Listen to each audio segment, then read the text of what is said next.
Dengan meningkatkan produktivitas kerja, maka hasil yang diperoleh akan lebih optimal. Nah, ada berbagai banyak cara untuk meningkatkan produktivitas kerja itu.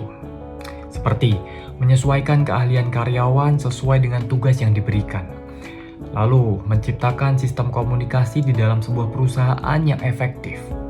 Kemudian, pemberian insentif kepada para karyawan yang mencapai target yang telah ditentukan.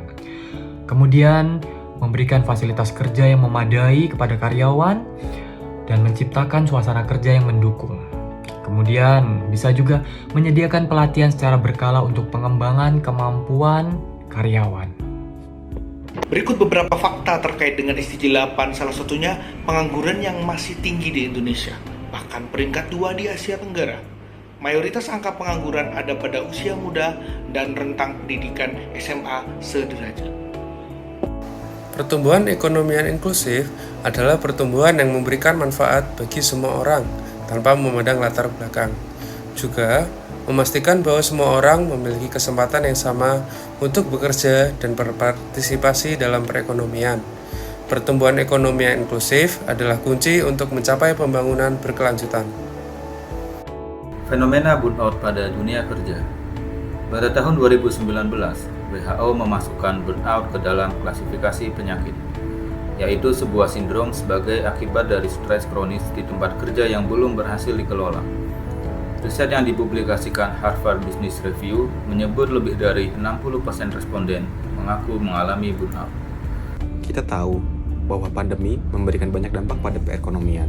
Sekarang, setelah pandemi berakhir, pemerintah berupaya untuk memulihkan ekonomi. Contohnya, dengan refocusing anggaran yang tadinya fokus untuk penanganan pandemi menjadi kembali sesuai dengan program kementerian lembaga masing-masing. Jumlah penduduk miskin Indonesia pada Maret 2023 sebesar 25,9 juta orang, menurun 0,49 juta dibanding September 2022.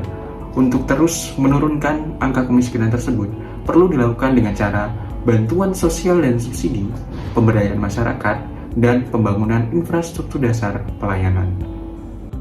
UMKM menciptakan lapangan pekerjaan, mendukung produksi lokal, dan membantu mengurangi pengangguran. Mereka yang membantu pemulihan ekonomi di Indonesia.